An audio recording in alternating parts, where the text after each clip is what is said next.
Christmas season is coming to town, kaya naman sumugod tayo sa isa sa biggest sale dito sa Taguig. Up to 50% dito ang sale ng Mr. Lee, RRJ, Petrol at Boson. At para naman sa mga bata, meron silang mga moose gear dito. At para naman sa mga batang lalaki, meron silang Swag Junior. And for as low as 50 pesos, meron ka ng bagong damit na makukuha dito. From pants, blouses, t-shirts, shorts, name it, meron sila dito. Meron nga rin pala sila ditong mga bedsheet na magaganda ang quality at mga designs.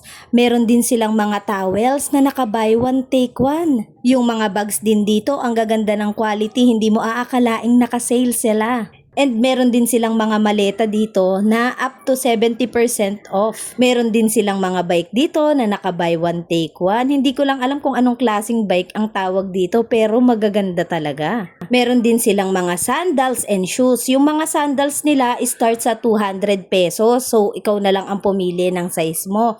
Ang sapatos naman nila dito is as low as 1,000 pesos, naka buy one take one na. Naka nationwide sale sila pero kung taga-Taguig ka, pwede mo silang puntahan dito sa Building 3, number 48, Carlo Drive, Bagong Bayan, Taguig City. Hanggang December 28 sila dito from 8 AM to 4 PM kaya abot pa ang 13-month pay mo. Kaya let's go!